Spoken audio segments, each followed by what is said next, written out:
Saludos. Estamos viendo la introducción a la psicopatología o, como decimos los psicólogos, conducta anormal.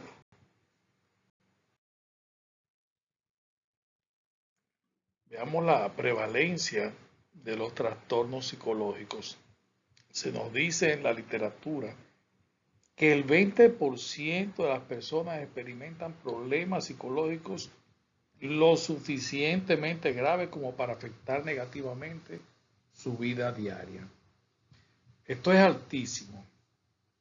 Estamos hablando de la quinta parte de las personas.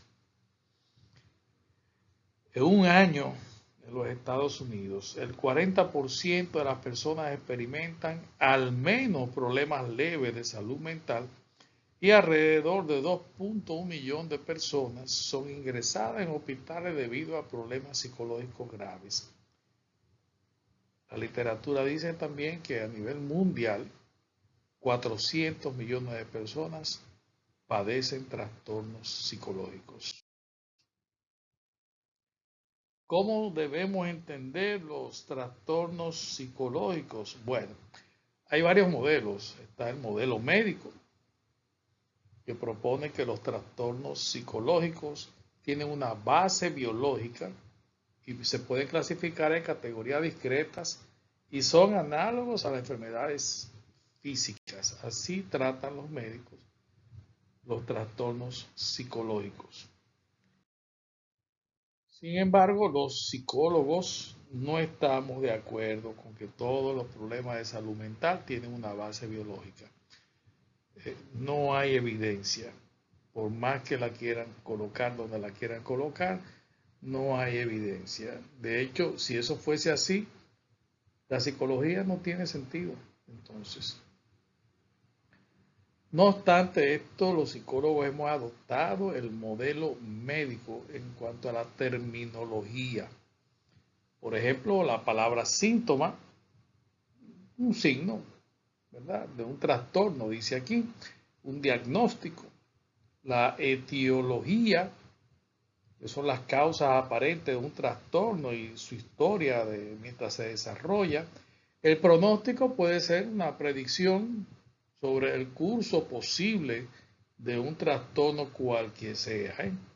Vamos a ver acá la definición de algunos trastornos que veremos a lo largo del curso. Trastorno psicológico es un patrón de comportamiento atípico. O sea, lo que consideramos que no es normal. Ojo, en nuestra cultura. Lo que es normal en nuestra cultura puede ser anormal en otra cultura. Sin embargo, el trastorno psicológico tiene como característica que produce una angustia personal o un deterioro significativo del funcionamiento social o laboral de una persona. O sea, le impide hacerlo como lo hacen todos los demás, los normales.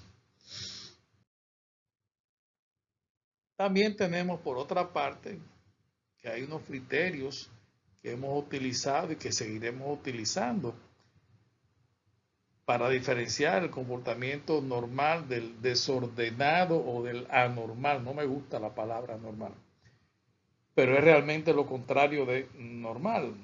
Es atípico, que quiere decir que viola las normas culturales, es significativamente por encima o por debajo del promedio en la frecuencia de ocurrencia. Maladaptativo, que quiere decir que interfiere con la capacidad de la persona para realizar actividades normales y provoca angustia personal. Las personas que informan experimentar emociones perturbadoras generalmente se considera que tienen problemas psicológicos. Esto tiene muchas explicaciones técnicas. Vamos a ver 5 perspectivas que hay, 5 enfoques, se nos ha dicho, que hay para comprender una enfermedad mental. léase para nosotros un trastorno mental. La perspectiva psicodinámica dice que la conducta desordenada está controlada por fuerzas inconscientes que están moldeadas por las experiencias infantiles. La otra perspectiva es la perspectiva conductual, que nos dice que el comportamiento desordenado es causado por factores identificables en el entorno de la persona y es el resultado del aprendizaje. O sea, que esto se aprende. La otra perspectiva es la perspectiva cognitiva o cognoscitiva, también se le conoce. Nos dice que el pensamiento ineficaz o inexacto es la causa principal de la enfermedad mental. Estos temas los hemos estado viendo desde el momento en que estamos trabajando lo que es la historia de la psicología, ¿verdad? También tenemos el enfoque sociocultural, que dice que la enfermedad mental es el producto de amplias fuerzas sociales y culturales. Y cuando la persona, por razones H, Z, A, B, C, la que sea, no se logra acoplar a esta normalidad, le pongo muchas comillas, pues entonces está afectado, no actúa, tiene un comportamiento atípico. Y a esto le llaman enfermedad mental. Y el otro componente, la otra perspectiva es la biológica, que dice que el comportamiento desordenado se causa por condición biológica como la genética, los niveles hormonales o una actividad anormal, valga la palabra, de los neurotransmisores del cerebro. Esta perspectiva, estas 5 que están ahí, en ocasiones, pues el terapeuta pues puede abordarla desde 1, 2 o 3, puede hacer combinaciones, eso no es ningún problema, sobre todo si el terapeuta no se inscribe en una escuela específica, se convierte en un terapeuta eclético, pues puede abordar desde varios puntos de vista. Hay los modelos combinados, los de diatesis y estrés, donde la diatesis es la predisposición a un trastorno determinado. Predisposición, léase, ¿verdad? Pues no quiero abordarlo desde el punto de vista biológico solamente. Por ejemplo, una predisposición a la bebida, no digo que no pueda venir genéticamente, pero si usted está en un ambiente donde se bebe constantemente y se refuerza el concepto de que para ser hombre hay que beber, etcétera, etcétera, pues usted está predispuesto a beber y esa bebida puede destruirle su sistema nervioso y venir un trastorno de la conducta o una enfermedad mental. Entonces puede combinar también con los factores estresantes del ambiente y puede desencadenar claramente un trastorno psicológico, así como he mencionado el alcoholismo. Pueden existir otros modelos a utilizar aquí. El biopsicosocial. La palabra biopsicosocial a mí me encanta porque me recuerda que por definición yo aprendí que el ser humano es un ente biopsicosocial. Somos biología, no podemos negar la fisiología que tenemos. Tenemos psicología, ¿verdad? Lo que está en nuestra mente, sin entrar en mayores definiciones, y el ambiente, el medio, la sociedad. Actuamos dentro de una sociedad. Esta combinación de estas 3 cosas tiene en cuenta las predisposiciones, las experiencias y las circunstancias de la vida. El aprendizaje aquí es importantísimo. Los trastornos psicológicos dentro de esta perspectiva suponen que los factores biológicos, socioculturales y psicológicos se combinan e interactúan para producir un trastorno. Aquí tenemos una pequeña ruedita donde no hablan de que la parte biológica, pues nuestra evolución individual, los genes, el cerebro, la estructura química del mismo, esto está con un poco de desorden, ¿verdad? La parte sociocultural, los roles que se esperan de la persona, las expectativas, la definición de normalidad. Fíjese que se está hablando de una definición y no existe nada en el mundo que no tenga varias definiciones. La parte psicológica, pues el estrés, traumas, definiciones aprendidas, estado de ánimo, la percepción nuestra, todo esto incide en esta perspectiva, ¿ok? Es de las más importantes que nosotros trabajamos. Hay otros modelos que son ajenos a la psicología, el modelo pues, de la posesión espiritual. Esto es parte de la historia, ¿verdad? Donde se nos habla de que los espíritus, ¿verdad? Demonios, pues pueden introducirse en las personas.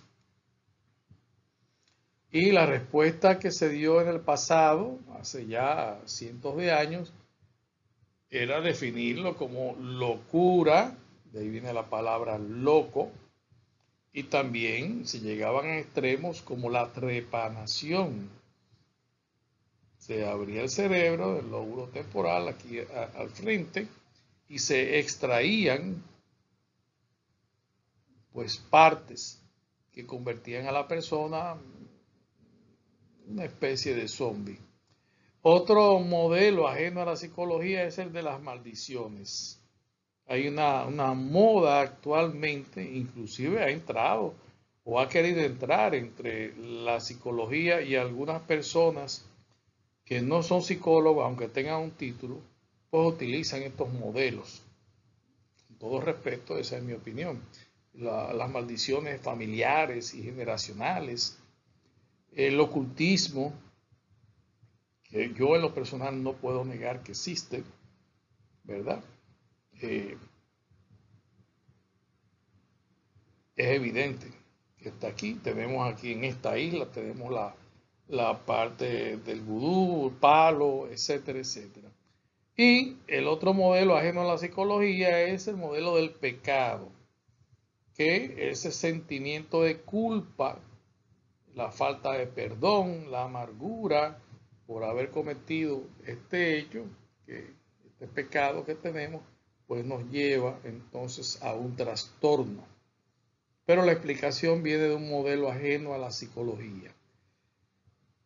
Aquí hay un tema que es importante tratarlo, es el tema de las etiquetas. A la persona no se le puede colgar un letrero de pescuezo. ¿Okay? David Rosenhan demostró los efectos sesgados de las etiquetas diagnósticas. Un diagnóstico erróneo de locura por parte del personal hospitalario por la tendencia de llamar enferma a una persona sana. Y la historia nuestra tiene muchos ejemplos de personas que fueron considerados, ¿verdad?, insanos mentalmente y sencillamente eran personas excéntricas que se salían de lo normal. Y nosotros conocemos, todo el que está escuchándome ahora conoce a alguien por lo menos que se sale un poco de lo normal en el buen sentido de la palabra. Entonces, si se sale de lo normal, es anormal. ¿Okay? Estas etiquetas pueden deshumanizar al paciente porque alienta al profesional de la salud mental a tratarlo como una etiqueta en lugar de un individuo. ¿Ok? Todos nosotros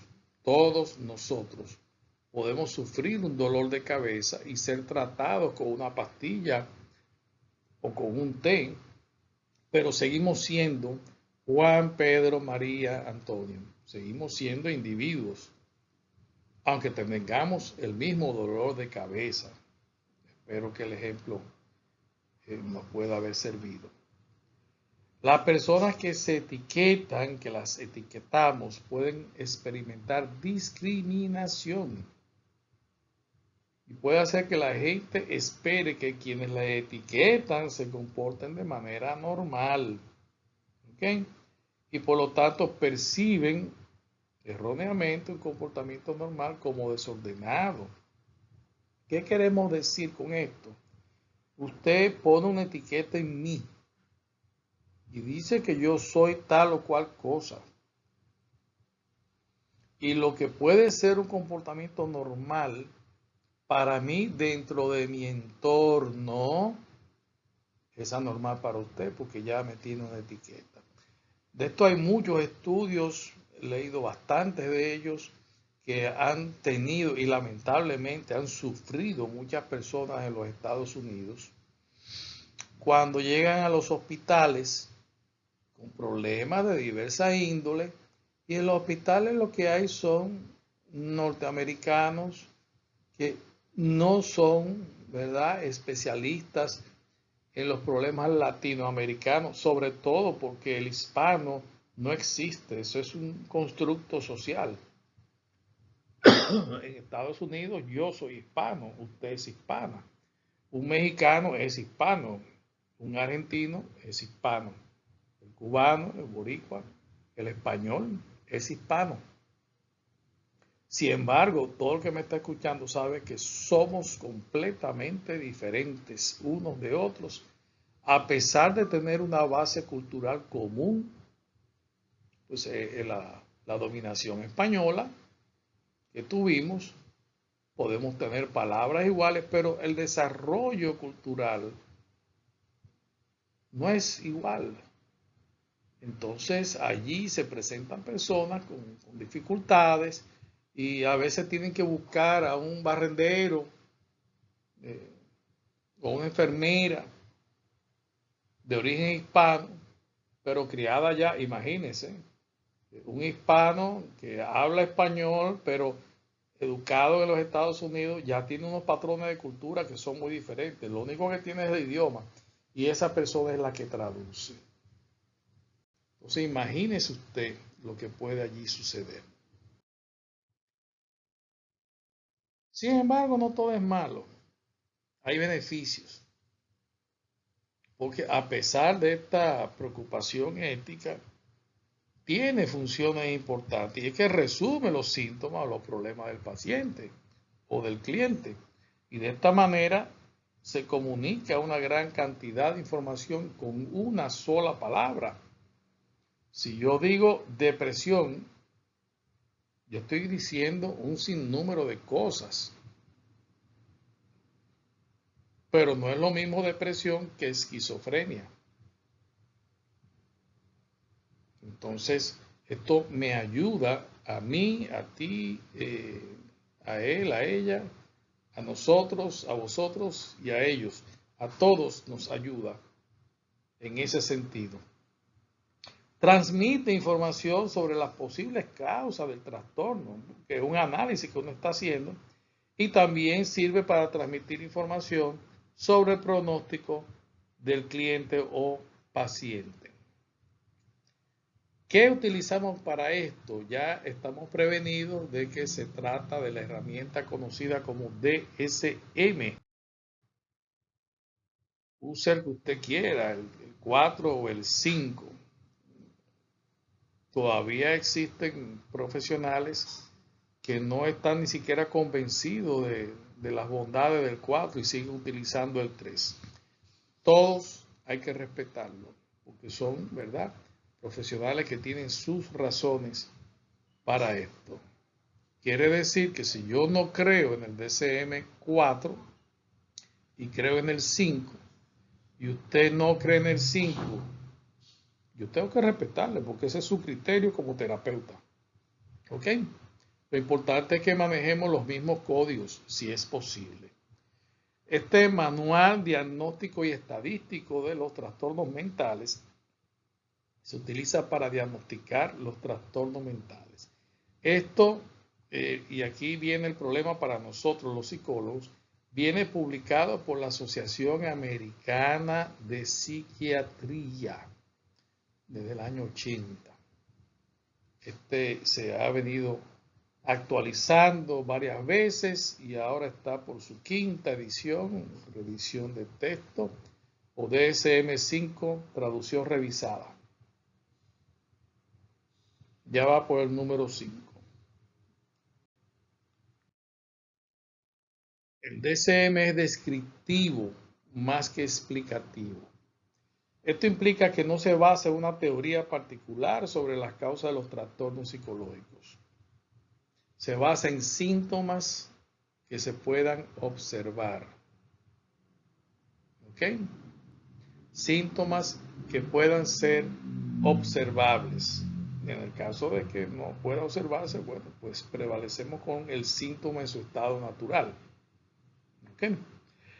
El DSM nos entrega instrucciones claras sobre el número, duración y gravedad de los síntomas necesarios para asignarle un diagnóstico o una etiqueta, si usted lo quiere ver así de esa forma. Al reconocer que dos pacientes con el mismo trastorno pueden diferir sustancialmente del cielo a la tierra entre uno y otro, es mucho más probable que los médicos, recuérdense que esto está diseñado para psiquiatras, ¿ok? Fue la Asociación Americana de Psiquiatría que lo publicó. Pues más probable que ellos puedan reconocer que no todos los pacientes son iguales, no todos los depresivos son depresivos y que son personas que tienen una depresión. Son personas que tienen esquizofrenia, no que son esquizofrénicos. Hay una pequeña diferencia, si usted quiere semántica, aquí, pero hay una diferencia. Estamos llamando la atención al tema de la individualidad, más que del diagnóstico en sí mismo.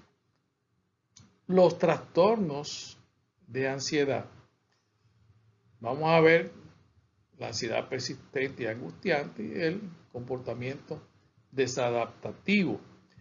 Esto está caracterizado por una ansiedad persistente y angustiante en el 25% de la población que se espera, se supone que va a experimentar este trastorno a lo largo de su vida. En algún momento lo va a tener.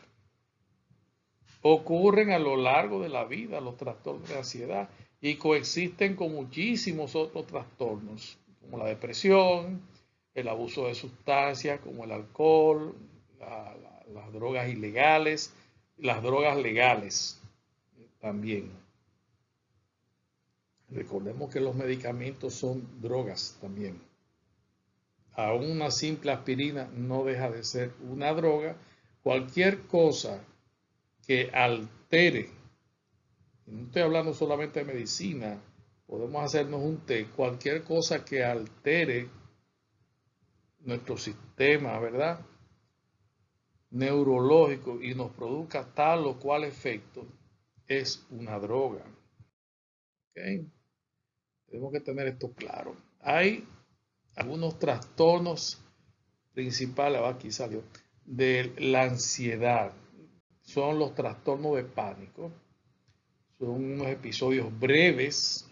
Cuando se dice breve es minutos, un par de minutos, como mucho, y en mucho es, uno dice un minuto como que eso pasa muy rápido. En medio de un trastorno de pánico pasan muchas cosas en un minuto. Un episodio breve, intenso y sin ninguna razón aparente. O sea, si de repente viene y se arma una balacera y una persona entra en crisis, eso no es un trastorno de pánico, no se puede calificar, porque hay una razón aparente. Más que aparente, hay una razón cierta. Hay un temor a perder la vida, a lo que puede suceder, a que lo que suceda a su familia. Los trastornos fóbicos. Se llaman fobias. Son miedos irracionales intensos a objetos o situaciones específicas. Vamos a ver más adelante algunos de ellos. Las fobias a los animales.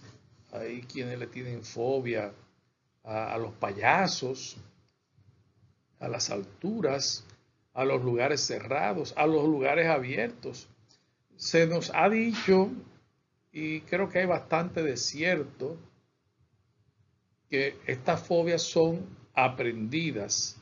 Esto lo demostró Watson en un vídeo, tengo que buscarlo, ojalá esté en YouTube, para poder mostrarlo. Cómo él le crea una fobia a un niño.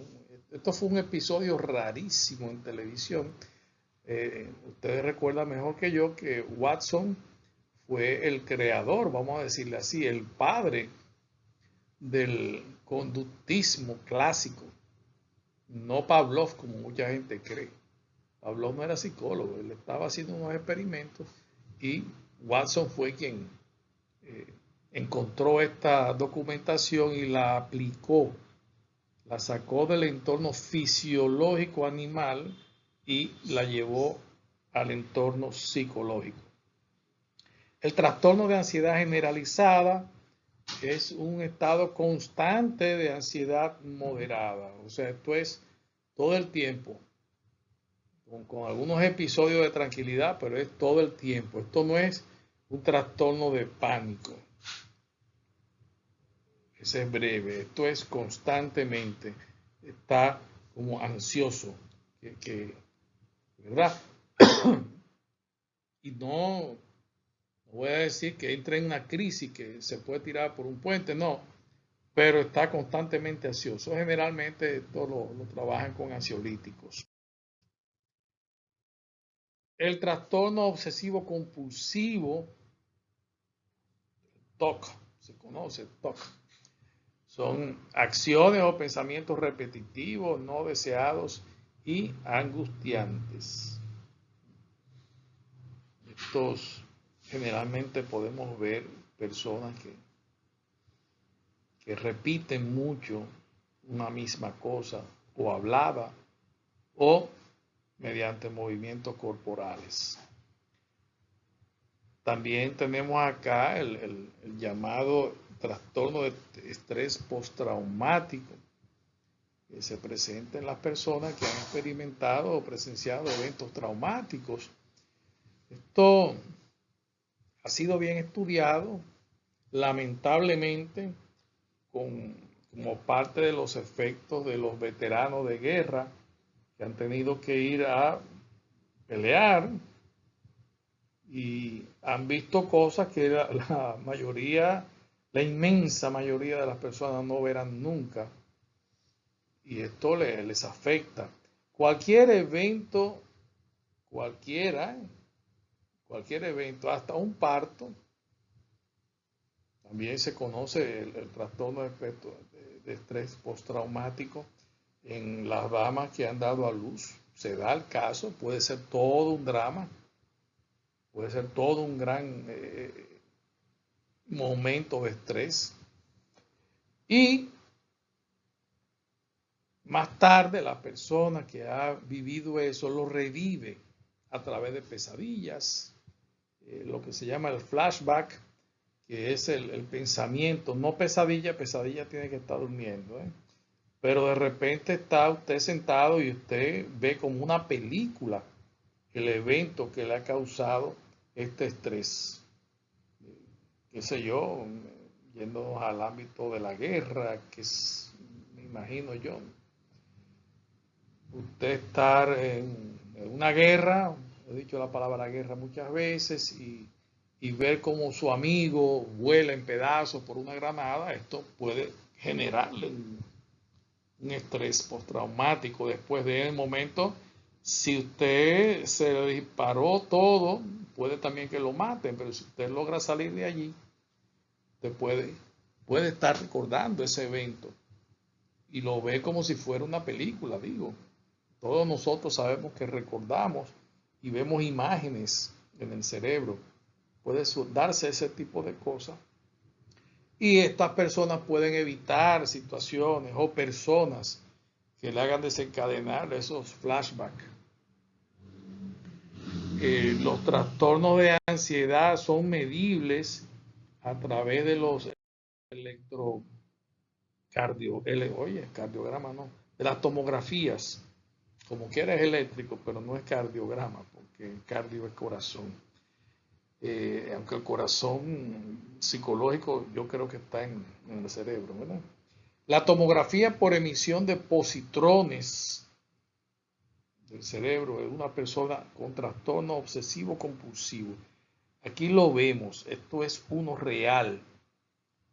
Tiene una alta actividad metabólica en color rojo, se ve ahí, en el lóbulo frontal. Eso está involucrando la dirección de la atención. Esa es la parte que se extirpa o se extirpaba mediante un procedimiento que se llamaba, creo que ya no se hace, lobotomía. Algunos dicen que es la parte de la cirugía cavernícola. Yo no tengo elementos ni conocimientos para decir semejante cosa. La etiología de los trastornos de ansiedad. Recordemos que la etiología se refiere a cuál puede ser la causa, qué razón puede existir para que suceda, para que pase para algo, ¿verdad? Me dio un mareo y me caí. Bueno, pues eso puede ser porque ¿cuántas horas usted lleva sin dormir? 48 horas. Ok. Y usted no come, usted, bueno, le puede dar un mareo, un calor, un golpe de calor, ¿verdad? Hay una razón para que nos suceda tal o cual cosa. Aquí vemos los factores genéticos y biológicos, en primer lugar. Se habla de la herencia genética que nos puede predisponer a desarrollar más fácilmente algunas reacciones fóbicas o a responder intensamente a acontecimientos estresantes. A mí me gusta utilizar el ejemplo de la cucaracha. Esa es una conducta aprendida, completamente aprendida. Un niño ve una cucaracha y no vio nada. Hasta que alguien empieza a dar gritos, ¡ay, una cucaracha! Uy, y se encaraman arriba de la silla. Para mí es impresionante cómo un animalito de 1,5 pulgadas, 2 pulgadas, puede dominar la psique de una persona supuestamente racional. Bien, puede haber 1000 explicaciones, pero para mí es alucinante eso. Los factores conductuales o condicionantes. El condicionamiento clásico puede inculcar respuestas emocionales condicionadas y el condicionamiento operante puede reforzar y mantener las respuestas de evitación de la persona. Fíjense cómo estas dos escuelas, bueno, la del conductismo, el clásico y el operante o el neoconductismo, tienen que ver con esto también. Nos dan unas respuestas. Y los factores cognitivos o cognitivos dicen que las personas que sufren trastorno de pánico vigilan de cerca sus reacciones fisiológicas y a menudo exageran la importancia de sus síntomas fisiológicos. Esto yo lo considero un mecanismo de defensa y para llamar la atención. Pero vamos, veamos ¿cómo se llaman? Los extremos emocionales dentro del trastorno de estado de ánimo. Este se caracteriza por extremos emocionales que provocan una alteración significativa en el funcionamiento diario. Para que se considere un trastorno del estado de ánimo, los extremos emocionales deben persistir durante mucho tiempo. El trastorno del estado de ánimo más común es la depresión. Este se caracteriza por estados de ánimo negativos extremos y son persistentes, están ahí constantes. Y también por la incapacidad de experimentar placer al participar en actividades que antes disfrutaba. O sea, ya no te es placentero lo que antes era muy placentero para ti. Esto nos dice Kranlinger en 2001. Estos son extremos, extremos. De aquí extraemos que para que haya un trastorno debe haber una persistencia a lo largo del tiempo. La depresión, usted no puede deprimirse por media hora y después, pues ya, eso pasó. Usted haya tenido otra cosa, una reflexión o un momento de pena o qué sé yo, pero eso no se puede catalogar como depresión. Tenemos que tener cuidado con el tema de las estigmas, como he mencionado. Los diagnósticos tienen que seguir un patrón. Si vamos a trabajar con el DSM, que es lo que hacemos la inmensa mayoría, pues vamos a trabajar con los patrones que allí se explican y con los tiempos y las distancias que allí se marcan. Entre los otros extremos tenemos a las personas deprimidas, ya no estamos hablando de la depresión, sino del deprimido, la persona deprimida. ¿Qué nos puede ayudar? Bueno, pues indagar en una buena hoja clínica algunos problemas fisiológicos como la falta de apetito, trastorno de sueño, mucho cansancio, pérdida de peso. También se ponen lerdos, bueno, lo que aquí se dice lentitud del pensamiento y la acción. Se aíslan, se trancan.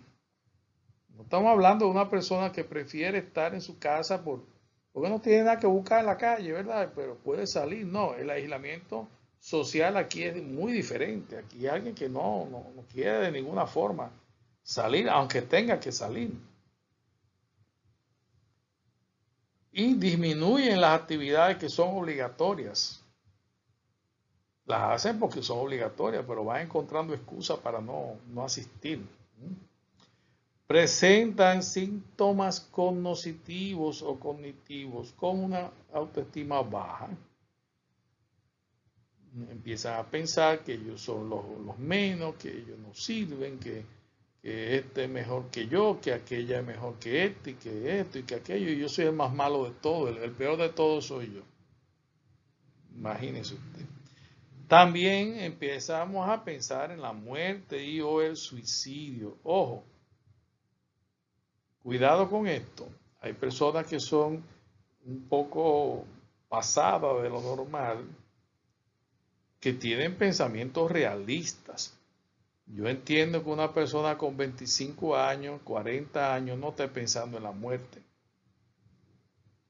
Pero después que usted picó los 60, usted tiene que saber que en cualquier momento eso le llega. Pero tampoco es que se va a poner ahora, yo me voy a morir, me voy a morir, me voy a morir. No, que llegue cuando llegue. Estamos hablando de que todo tiene sus tiempos y sus momentos. Cuando estamos en el colegio o la escuela, estamos pensando en ser ingenieros, en ser arquitectos, en ser militares, pero sabemos que eso va a suceder después que salgamos de la escuela. Y ya nos vamos a la universidad, estudiamos y ya somos abogados, ingenieros, lo que sea, psicólogos. Y ya dejamos de pensar en eso porque ya lo logramos. Pero desde los 20 años pensando en la muerte, no, aquí hay problemas entonces. Y el suicidio también, como si tenemos una autoestima baja, que nos consideramos que somos lo peor de lo peor, llega un momento que uno dice, bueno, pero ¿qué yo hago vivo? Yo, ¿verdad? No puedo trabajar porque se me desbarataron las dos manos. Estoy exagerando un poco. La pensión que me da la seguridad social no da ni para una semana de pastillas que tengo que comprar, que si yo qué, mi familia está, gracias a Dios, diría yo, está trabajando doble turno todo el mundo para poder ayudarme. Yo, mejor yo estoy muerto y libero a toda mi familia de tener que estar con esto. Esos son los razonamientos que yo he escuchado en personas con este tema y que se han suicidado después. Eh, Siempre, y esto es un llamado de atención a ustedes, tarde o temprano vamos a tener un cliente con este tipo de problemática que se suicida, que se suicida. A mí me pasó con un cliente médico, por cierto, que fue mi alumno de una maestría, y después pues nos veíamos en el consultorio de él o en el mío, y hablaba muy frecuentemente de eso y yo pensé que eso se había diluido ya hasta que me enteré que el hombre se fue a un motel, se trancó. Allí se hizo un cóctel, imagínense, él es médico, era médico. Se hizo su cóctelito, se lo disparó, mandó muchísimos mensajes, correo electrónico y todo eso. Tenemos que aprender a vivir con eso. Estas personas también pueden tener pocas esperanzas en el futuro. Volvemos al mismo tema, el medio, el ambiente en el cual usted se desenvuelve. ¿Okay? La depresión tiene un círculo vicioso, aunque ahí está numerado, 1, 2, 3, eso es para que sigamos un orden, pero realmente no hay un orden en esto, no hay un orden. La persona con mucho estrés, todo es negativo, muy deprimido, cambio cognitivo, en algún punto puede romperse y ese es el momento en el cual nosotros entramos en juego para apoyarle a romper con esto. Este es el círculo que hay que romper en algún punto, en cualquiera, no hay un punto preferente, ¿ok? En algún punto, a lo largo de la terapia podemos encontrar la forma de, para decirlo de una manera vívida, ¿verdad? Podemos encontrar el momento de coger la tijera y cortar este círculo. Las estadísticas de los Estados Unidos, que son los que tienen la mayor cantidad de estadísticas. Yo estuve buscando estadísticas dominicanas y no las encontré. Nos dice que hay 1% de la población de 18 a 84 años que experimenta depresión en algún momento de su vida. Y aquí nos presentan los cuadros. También nos dicen que las mujeres son más susceptibles a la depresión. Lo que para mí sería muy interesante es saber por qué ellas son más susceptibles. Eso podría ayudarnos como terapeutas. Esto está recogido en todo el mundo. Esto no es solamente Estados Unidos. Aquí vemos varias ciudades y países de donde se saca esta información. El trastorno bipolar se ha vuelto muy popular ahora entre los estudiantes de psicología y algunos personajes, para no utilizar un término que pueda sonar despectivo, por respeto, prefiero dejarlo de ese tamaño, que empiezan a diagnosticar, que tú hoy te levantaste contento, ayer tú estabas aburrido, tú eres bipolar. Yo creo que si hay alguien que tiene un trastorno es el que piense así y el que diga eso. ¿Ok? Estamos hablando de oscilaciones. Oscilaciones.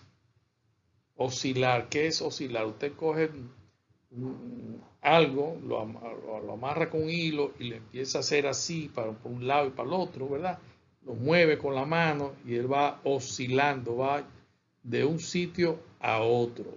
Eso es oscilar. Entonces esa conducta que va desde la manía, una persona maníaca, que mucho movimiento, esto, aquello, a la depresión, o sea, que se arrincona, son los dos extremos, por eso se le llama bipolar. Esto lo vamos a ver más adelante y esto tenía su nombre anteriormente. Esto se llamaba neurosis y psicosis. Y lo vamos a estudiar dentro de la asignatura bajo esos nombres. Neurosis y psicosis. La esquizofrenia es una de las partes más destacadas que se trabaja también aparte de las psicosis. Dice esto que el 1% de la población es menos común, dije un disparate, ocurre en el 1% de la población y es menos común que el trastorno depresivo mayor. El trastorno depresivo mayor que está definido en el DSM es un poquito más común que el trastorno bipolar. A diferencia de la depresión mayor, este trastorno no tiene respeto por hombres o mujeres, es igual. Y tiene la tendencia de ocurrir antes que la depresión mayor. O sea, que llega un momento dentro de esa conducta bipolar, que usted va desde las manías hacia la depresión, llega un momento en que traspasa la depresión simple y se convierte ya en un depresivo mayor. Ese es el más peligroso. Ese es el que se suicida. ¿Okay? Los trastornos bipolares se diferencian de los episodios depresivos de la depresión mayor porque esto tiende a ser más grave. Como acabo de decir, tiene mayor riesgo de suicidio y tiene un patrón distinto de actividad cerebral durante el sueño. Esto se ha podido averiguar mediante las llamadas tomografías. Le llaman tomografía axial o también tomografía por emisión de positrones. Aquí las vemos. Y estos son tres cerebros. O podría ser un cerebro, o como usted lo quiere entender, de dos personas, de una misma persona o de tres personas. Una persona en su estado depresivo, lo tenemos a la izquierda, pasa al estado maníaco. Y entonces lo vemos a la derecha, cuando ya pasó de ahí, ya tiene el otro cambio. O sea, voy del depresivo al maníaco y paso al depresivo. Fíjense la diferencia de los colores. En el caso del maníaco, ese cerebro está súper activo. Está consumiendo energía, pero inmensa, mucha energía está consumiendo ese cerebro del medio. ¿Okay? El tema del suicidio, que lo hemos mencionado ya un par de veces, es un gran peligro de la depresión. Hay mitos y hay que tener cuidado con los mitos, porque los mitos son exactamente eso, un mito. El que se va a matar no lo dice. Mentira, eso es un mito. Generalmente lo dicen. Es más alto el porcentaje de los que lo han dicho y se han suicidado que los que no lo han dicho. Hasta un 30% de las personas con trastornos graves del estado de ánimo mueren por suicidio. Esta es la tasa más alta que hay en Estados Unidos, los hombres más que las mujeres. los adultos desempleados y jubilados, más que las personas empleadas. Entonces, estamos viendo un patrón, ¿no? Hombres más que mujeres, desempleados o jubilados que ya no tienen la razón de ser o no construyeron un modelo a seguir, sino que su vida era solamente trabajar y de repente ya no trabaja y no sabe qué hacer y entiende que ya no sirve. Los viudos por encima de los casados. Los estadounidenses nativos y europeos se refiere a los de la tierra o los originarios, como le llaman, los indígenas, los que encontraron allí los ingleses cuando llegaron, los Dakota, todos esos pueblos indígenas, es a lo que se refiere con estadounidense nativo.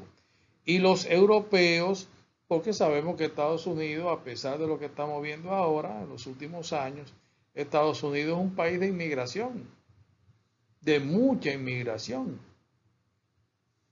En Estados Unidos hay zonas donde todavía, claro, ellos tienen el idioma inglés, no es oficial, pero generalizado, pero hay lugares donde se habla inglés por obligación. Ahí hay zonas donde se habla holandés, se habla alemán, comunidades pequeñas de inmigrantes que salieron huyendo de Europa por las persecuciones religiosas. Entonces tenemos allí a los cuáqueros, que se quedaron en el siglo XVII, XVIII, qué sé yo, por donde se quedaron esa gente, que ellos entre ellos ni de juego hablan inglés, hablan alemán o dialectos alemanes, grupos religiosos como los luteranos también. Pues a eso se refiere cuando dice europeos. En estos casos son más numerosos que los asiáticos, los hispanos y los afroamericanos. Los asiáticos, hispanos y afroamericanos se suicidan menos que los demás, por las razones que sean. Al final son razones culturales, ¿eh? En cuanto al asunto de los estados de ánimo, viene la pregunta, ¿hay influencia genética o biológica, si se quiere? Los pacientes bipolares que presentan desequilibrio en los circuitos neuronales, recordemos que el cerebro es la maquinaria que está llena de neuronas, ¿no? Y se va interconectando una con otra, crea un circuito que baja por la columna vertebral y de allí salen ramificaciones a todo el resto del cuerpo. Son los nervios los que nos ayudan a movernos. Entonces la pregunta es si los pacientes bipolares tienen desequilibrio en estos circuitos. Sabemos que el cerebro genera serotonina, noradrenalina, etcétera, etcétera. ¿Hay algún agrandamiento de la amígdala? La amígdala no son las que tenemos en la garganta. Hay una sola amígdala que está medio a medio del cerebro. En el caso del trastorno depresivo mayor, dice que por estudios familiares de gemelos y de adopción, dicen que hay una influencia genética moderada en la depresión. Ustedes saben que en psicología y psiquiatría el estudio de gemelos separados que han podido localizar son muy importantes porque solamente comparten una base genética. Muchas familias numerosas tenían hijos y no lo podían sostener y lo daban en adopción. Y las agencias de adopción no los miraban como gemelos, los miraban como personas, simple y llanamente, espero yo. Y venían a buscar uno y lo daban en adopción. Venían a buscar otro y se lo llevaban en adopción. Y entonces, niños que eran gemelos, resultó que uno vivía en el campo y el otro en la ciudad. Culturas diferentes, familias diferentes, normas conductuales diferentes, etcétera, etcétera, son ideales para estudios comparativos en cuanto a lo genético. Y al encontrar esto aquí, bueno, dice, pues ven acá, hay una influencia genética Estos gemelos tienen trastorno depresivo mayor, ambos. Y uno vive en Canadá y el otro en Nueva York. Ni se conocen siquiera. ¿Qué tienen en común? Lo genético. Esto es una posibilidad, según se nos dice. Hay esa posible influencia. Las contribuciones cognitivas, se nos dice que las personas deprimidas tienen puntos de vista negativos y malinterpretan sus experiencias diarias para respaldar su negatividad. O sea, usted y yo andamos juntos, tenemos la misma experiencia, nos choca un carro, ¿verdad? Andamos en un vehículo, usted y yo, haciendo diligencia y nos choca un motorista y yo lo tomo muy a mal y lo veo negativo, yo estoy azarado, yo esto, yo aquello, lo otro, y usted lo toma de otra forma. Dice, bueno, pero usted no puede tener control de lo que hace un motorista, un loco de esto. Yo lo atribuyo a una cosa y usted lo toma de otra. Entonces, si yo estoy deprimido, lo voy a ver desde el punto de vista negativo y voy a buscar explicaciones negativas a lo que está sucediendo, a esa experiencia que yo tuve. Los psicólogos del comportamiento, o sea, los conductistas, dicen que la depresión es el resultado de un bajo refuerzo social. Yo estoy de acuerdo personalmente con ese criterio. Personas que se deprimen no han sido adecuadamente reforzadas. Los trastornos de género y del estado de ánimo, esto que está tan de moda, no estamos hablando ahora mismo de la disforia. Dice que la depresión es más común entre las mujeres. Bueno, pues puede haber factores biológicos, también factores socioculturales. Las mujeres tienen menos oportunidades educativas y ocupacionales, reciben menos dinero por su trabajo y experimentan más violencia debido a su género que los hombres. Son más atacadas dentro de su propia familia, pueden ser más atacadas que los hombres. Hay una cultura dominicana que ustedes y yo manejamos perfectamente bien y sabemos de qué yo estoy hablando, justamente. A pesar de que en las aulas universitarias cada vez vemos más y más y más mujeres, en ocasiones la proporción es altísima, más de un 90% son mujeres, pero no es menos cierto que a la hora de irse al mercado laboral, por las razones que sea, no creo que haya justificación alguna,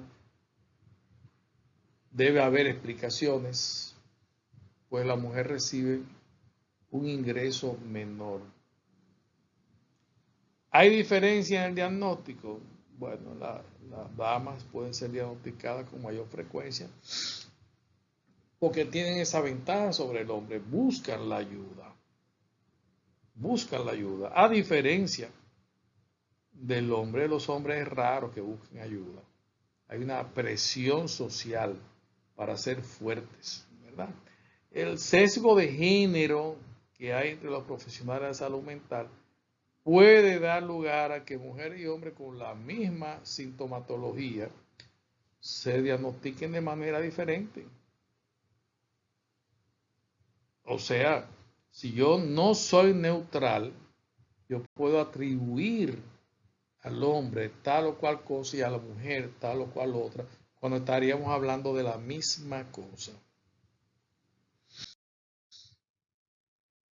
Los trastornos disociativos, o sea, cuando usted se disocia, usted se divide, ¿ok? Es una alteración de la conciencia, la memoria, el sentido de identidad o la percepción. Tenemos la amnesia disociativa, que es una pérdida repentina, es por un momento, un rato, pero no es de que tengo 3 meses con amnesia disociativa, no. usted tiene otra cosa. Pero eso no es amnesia disociativa, eso es repentino, ¿verdad? Y hay que estar muy claro cuando debemos llegar al punto de decir, no, ya esto no es amnesia, esto es Alzheimer o esto es demencia senil o es demencia. Para eso tenemos el manual, el DCM. Tenemos también la fuga disociativa. Se ve muy a menudo, estamos viendo muchos mensajes de personas adultas que se pierden, salen de la casa y no saben quiénes son y creen que son otra persona, ¿verdad? Esa es la fuga disociativa, salen de repente del hogar o del trabajo y se combina con esa pérdida de memoria de la identidad. Puede darse el caso. Esto no tiene edad. Hay muchos casos que han sido muy publicitados en la prensa nacional, que yo lo atribuyo sin tener muchos elementos o sin tener casi ningún elemento de juicio, yo lo atribuyo a una fuga disociativa por estrés, consumo de drogas ilícitas, etcétera, etcétera, etcétera y etcétera. El trastorno de la identidad disociativo se caracteriza por la presencia de uno o más identidades o personalidades distintas. Esto se puede turnar para controlar el comportamiento de la persona. Es lo que se llama trastorno de personalidad múltiple. Muy difícil de diagnosticar. La aproximación, vamos a decirlo así, que tenemos algunos, entre los cuales yo me incluyo, es de buscar descartar que no sea fingiendo. Okay. Hay casos súper diagnosticados. A lo largo del curso mencionaremos algunos y si podemos obtener alguna documentación la compartiremos. Pero esto es bien complicado. Son varias personas viviendo en el mismo cuerpo y uno domina al otro. Uno domina al otro o a los otros. Hay uno más dominante. Sobre esto tenemos las explicaciones, ¿verdad? La teoría psicodinámica, psicoanálisis, dice que ese es el intento del individuo de reprimir algún acontecimiento perturbador. La explicación biológica puede ser que el cliente o el paciente tenga un problema neurológico que todavía no ha sido detectado. Y la perspectiva cognoscitiva o cognitiva, y es que las personas frente a una angustia intensa aprenden a disociarse, o sea, como a dividirse. Llega un momento que tiene tanta angustia que rompen y cambian de personalidad. Ellos aprenden a hacerlo para poder lidiar con esto. Esta es la perspectiva cognoscitiva. Claro, todo esto tiene que estar bien documentado, no puede haber un diagnóstico de otras cosas. Como por ejemplo aquí la esquizofrenia, que altera casi todas las áreas del funcionamiento psicológico, casi todo. Se caracteriza por un deterioro grave del pensamiento, eso incluye alucinaciones, delirios, asociaciones vagas, le da mucha importancia a lo que no lo tienen. Se diagnostica como tal cuando los síntomas tienen 6 meses mínimo. No se debe a ninguna otra afección y causa un deterioro significativo en el funcionamiento diario. O sea, si la persona se electrocuta y empieza a actuar bajo el esquema de esquizofrenia, tenemos que buscar otro diagnóstico, porque esto no es algo que surge normal. Esto fue, ¿verdad? Un ataque directo al cerebro. Imagínense, electrocutarse, queda uno vivo de milagro. Los esquizofrénicos no pueden trabajar. ¿Okay? No administran su casa ni departamento, ni cuidan de sí mismos. No tienen control de nada. Viven con ilusiones, son creencias falsas, puede ser de persecución, puede ser también lo que le llamamos delirio, de grandeza. Puede acompañar otro trastorno psicótico. Recuerde que le dije ahorita que la esquizofrenia es el más grande de los trastornos psicóticos, cae dentro de la psicosis. También tienen alucinaciones, o sea, pueden ver cosas que no existen. ¿Verdad? Que usted vea un caballo sentado en una silla o una mecedora meciéndose y hablando con usted, eso es una alucinación. ¿Okay? Riesgo para desarrollar esquizofrenia. Bueno, pues el riesgo, dice aquí, en estas estadísticas del 23 que conseguí en los Estados Unidos, dice que el riesgo de desarrollar a lo largo de la vida esquizofrenia, por ciento dice que es en la población general un 1 y pico por ciento, no me acuerdo. Entre los familiares, un 8 aproximadamente. Hijo de un padre que tenga esquizofrenia sube un 13 por ahí. Los fraternal twins son lo que le llamamos nosotros aquí en Dominicana los mellizos. Mellizos, no gemelos, mellizos. Ellos le llaman mellizos fraternales en Estados Unidos o gemelos fraternales. Gemelos fraternales, la palabra mellizo no existe en los Estados Unidos. Gemelos fraternales es un 17 y pico, no me acuerdo bien. Hijos de dos padres con esquizofrenia se metió a un 43%. Y entre gemelos idénticos es el más alto riesgo, un 45% aproximadamente. El riesgo más alto está entre los gemelos idénticos. Y por el momento, pues hasta aquí hemos llegado con esta parte, la introducción de los trastornos de conducta o conducta normal, o como le dicen los psiquiatras, psicopatología. Como ustedes comprenderán, la próxima ocasión completaremos esta introducción. Gracias.